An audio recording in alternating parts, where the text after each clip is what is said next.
Même si vous me donnez un visa de 10 ans, 4 ans aux États-Unis, je préfère travailler en Guinée. Parce que créer de l'emploi, ici il y a de l'argent, il y a du travail. La terre ne ment pas. Quand tu prends 100 millions, tu mets dans la terre, là, tu peux avoir près de 500 millions. Donc vous voyez la différence. Donc investir et réussir au Fouta, c'est vraiment possible. J'ai fait 1,5 hectare d'aubergines. J'ai fait un financement de 36 millions. Après la récolte, j'ai eu 150 millions. Je me suis dit, mais pourquoi pas quitter le Togo définitivement. Et au Fouta, c'est une terre bénie et la terre répond très bien quand tu travailles bien. Ici, j'ai commencé la récolte avec tout le champ là, avec 50 sacs. 50 sacs. Maintenant, chaque 10 jours, je fais la récolte.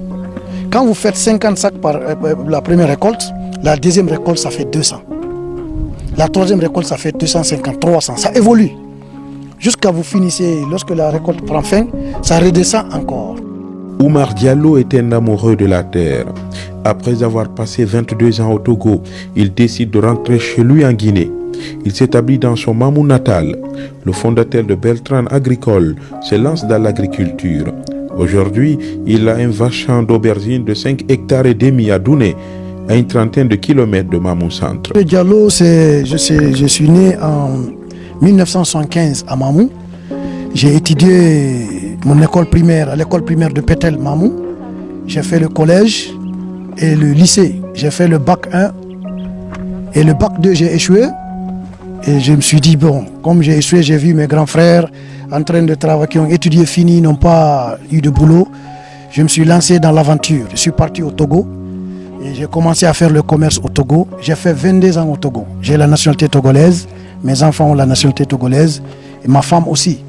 Donc j'ai travaillé l'électronique au Togo pendant près de 22 ans. Après, il y a mon beau-père qui s'appelle Elhadj Boubacar Kalo, le président des agriculteurs de Sumbalako, qui est dénommé UGAS, qui m'a fait venir du Togo. Il dit, bon, petit, viens, tu vas essayer de commencer à travailler la terre parce que je sais que tu gagnes là-bas, mais ici, comme chez toi, ça serait très important. Et je suis venu, ma première année, sans expérience, le vieux m'a lancé dedans. J'ai fait 1,5 hectare d'aubergines. J'ai fait un financement de 36 millions. Après la récolte, j'ai eu 150 millions.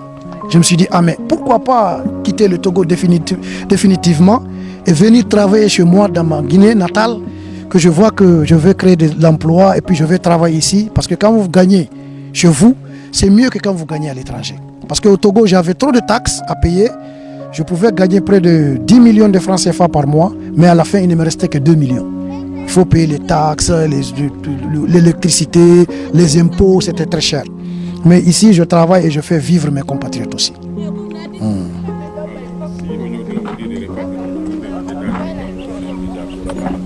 Non, je ne peux pas. Même si vous me donnez un visa de 10 ans, 4 ans aux États-Unis, je préfère travailler en Guinée. Parce que créer de l'emploi, ici il y a de l'argent, il y a du travail. La terre ne ment pas. La terre ne ment pas. Donc les jeunes qui vont suivre, aller dans la mer, se tuer et autre chose là, je les conseille de venir. Et ceux qui sont assis à Conakry, pensant que rien ne marche au Fouta c'est une terre bénie et la terre répond très bien. Il a suivi quelques formations. Aujourd'hui, il consacre tout son temps à l'agriculture. Oumar Diallo Beltran nous explique comment fonctionne la culture d'aubergine. Commencer la pépinière. Maintenant, c'est 3 mois. Vous allez faire le binage, le putage, l'entretien pendant 3 mois. Le 4e mois, vous commencez la récolte. Par exemple, ici, j'ai commencé la récolte avec tout le champ là, avec 50 sacs.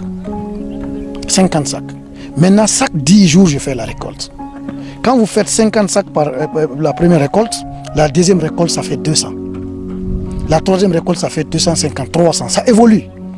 Jusqu'à vous finissez, lorsque la récolte prend fin, ça redescend encore.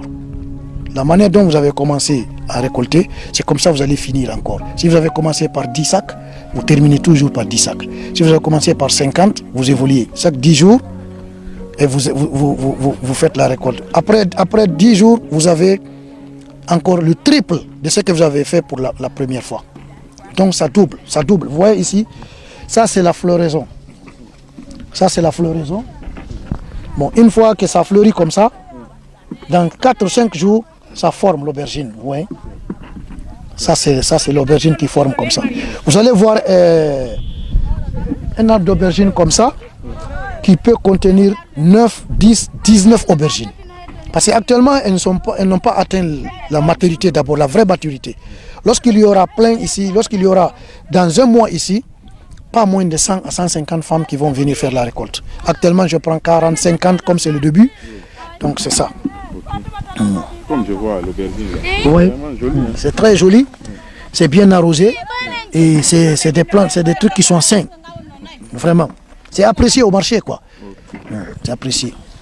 Donc comment vous faites pour arroser ça? On a un système d'arrosage d'irrigation qui s'appelle l'irrigation à l'arrêt. Ça s'appelle à l'arrêt. Vous voyez ici par exemple, je vais vous montrer. Ça c'est le canal. Regardez là-bas, en haut là-bas. Vous avez vu en haut là-bas? L'eau quitte déjà dans le tuyau sur la mer et sur le fleuve Bafing. Parce que c'est le fleuve Bafing qui nous aide à arroser ici. Maintenant ça suit le canal là. Arrivé jusqu'ici, le type il a la roue, il ouvre ici. À chaque 10 jours, Oumar Diallo fait la récolte. Il nous parle de la commercialisation des produits récoltés. Bon, la commercialisation ici, quand je finis la récolte, j'ai des vendeuses à Conakry et à Sigiri. J'ai près de 4 femmes qui commercialisent à Conakry. Et à Sigiri aussi, j'en ai aussi des femmes là-bas. Donc ici, le sac, c'est-à-dire, il y a une convention entre les commerçantes là-bas qui vendent pour moi et moi. Je fais monter ça dans le camion, je leur envoie le stock. Arrivé là-bas, elles vendent ça. Maintenant, chaque sac, elles prennent 10 000 francs par sac. Par exemple, le transport d'ici Conakry coûte 20 000 francs par sac. La manutention, la manutention 5 000. Le transport 20 000, la manutention 5 000. Et les 10 000, c'est pour la femme qui vend. Chaque sac. Si j'amène par exemple 300 sacs, la femme prend 10 000 fois 300 et on enlève le transport dedans. Mais elles vendent ça au bout de 3 jours. Quelle que soit la quantité, au bout de 3 jours à Conakry, c'est fini. Je peux envoyer 2 camions à Conakry. Par exemple, quand le camion quitte ici aujourd'hui à 17h, 1h du matin, il est déjà à Conakry, à Matoto. Et là, on débarque ça à 6h. Maintenant, par exemple, après-demain, c'est fini. Au-delà du profil qu'il tire de ses activités, Oumar Diallo emploie plus de 100 femmes. Elles viennent d'une dizaine de villages environnants.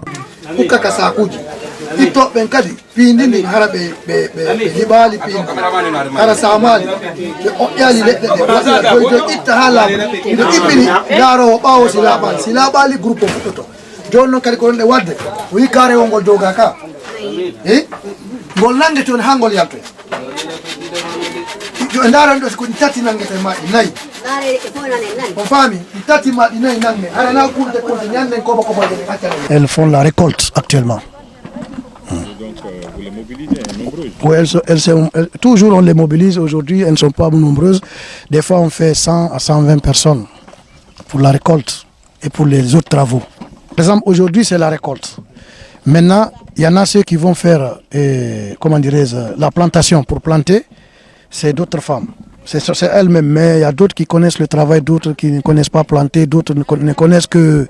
Comment je vais dire ça? C'est-à-dire chaque femme avec son travail ici.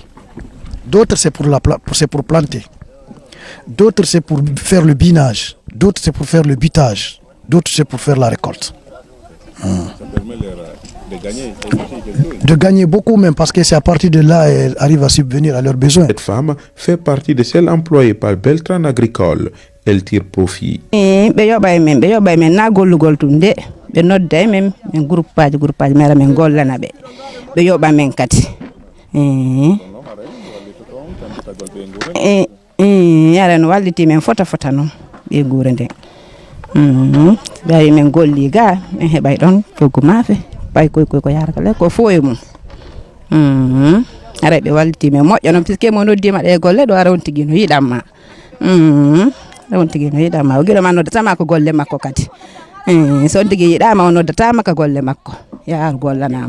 Aujourd'hui, son business tourne en plein régime.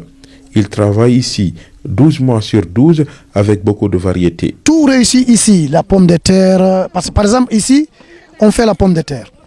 Après la pomme de terre, on fait l'aubergine. Après l'aubergine, on fait le piment. Après le piment, directement aussi, on se lance dans le riz. On fait tout. Si je comprends bien, c'est en plein régime. C'est en plein régime, c'est en plein régime. Ça ne chôme pas ici. Si tu veux travailler, ça ne chôme pas. Donc quand l'aubergine finit, vous... Quand l'aubergine, on a planté d'abord l'aubergine avec le piment. Maintenant le piment c'est en haut là-bas. On a placé le piment où l'eau ne trouve, c'est-à-dire l'eau n'arrive pas là-dessus là-bas. Parce que quand l'eau arrive, quand il pleut, dans l'hivernage là, si l'eau rentre dans les plantes là en bas, ça cesse de produire. Donc ici c'est un temps, on a fait ça pour la saison sèche. Dès qu'il commence à pleuvoir, les aubergines arrêtent de produire et les piments recommencent à produire. Selon Omar Diallo, c'est possible d'investir au Fouta et réussir. C'est vraiment possible. Ce n'est pas seulement en Basse-Guinée ou ailleurs. Investir au Fouta, vous voyez la preuve. Ici, là, les gens viennent, près de 15 villages vivent de ça, ici. Les femmes. Et toi aussi, tu gagnes. Tu gagnes régulièrement. Tu peux aller à Conakry, mais rester pour faire quoi? Aller à Madina. Tu vas voir un commerçant, il est prêt à lever 500 millions, aller en Chine, acheter des articles et venir vendre. Il va regarder ces articles périmés là-bas. Par exemple, si c'est de la nourriture, ça ne marche pas, ça se périme là-bas. Maintenant, quand tu prends 100 millions, tu mets dans la terre là, tu peux avoir près de 500 millions. Donc, vous voyez la différence. Donc, investir et réussir au Fouta, c'est vraiment possible. Le seul bémol, c'est le non-accompagnement de l'État. Nous, on a beaucoup de soucis. Par exemple, les tracteurs, il y en a un peu. Les prestataires de services viennent nous donner ça, nous louer ça. Mais par exemple, les laverdas, avec quoi on récolte le riz là. Tu vas voir dans tout Mamou, un seul laverda ou deux. Regardez maintenant combien de champs, près de 150 hectares ou 170 hectares à récolter avec deux laverdas. Il y a certains champs qui se gâtent comme ça. Les oiseaux viennent terminer le reste, manque d'équipement. On a besoin des motoculteurs, on a besoin des motopompes pour irriguer les champs, on a besoin des tracteurs et des laverdas. Mais ça manque. Il faudrait que les autorités puissent nous appuyer pour qu'on puisse travailler parce qu'on a la volonté de travailler. Monsieur, vous l'aurez compris, donc nous étions à Douné dans un champ d'aubergine avec Monsieur Diallo qui a tout abandonné à l'extérieur. Hein. Vous l'aurez compris, il a fait plus de 22 ans au Togo, il a même la nationalité togolaise, mais il a décidé enfin de rentrer chez lui, ici à Mamou, en se consacrant donc à la terre, donc en faisant de l'agriculture. Aujourd'hui, il dit, comme certains le disent, alhamdulillah, il a même dit que quand on lui donne un visa pour aller aux États-Unis, il préfère rester là, travailler. Mais ce qu'il faut souligner, c'est une véritable industrie, parce que là, il a réussi quand même à créer de l'emploi. C'est extrêmement important. Il y a une centaine de femmes qui vivent donc de ça quand ils viennent pour planter ou pour faire la récolte. Après, elles sont plutôt payées par Monsieur Diallo. Donc, c'est une véritable création d'emploi. Et l'autre message qu'il a voulu faire passer, oui, on peut investir au Fouta et réussir. Cela ne veut pas dire qu'on ne peut pas investir dans d'autres régions, parce qu'on entend souvent dire, non, moi j'ai fait ça à ma frère, c'est là-bas où ça réussit. Il dit, oui, au Fouta ici encore, on peut réussir, investir et réussir. Il nous a fait comprendre que ici, son business tourne en plein régime, parce qu'après l'aubergine, il plante le piment, après le piment, c'est le riz, la pomme de terre, donc il ne chôme pas. 12 mois sur 12, il est en train donc de travailler et d'en bénéficier. Donc c'est ce message qu'il a eu à lancer aux autres Guinéens.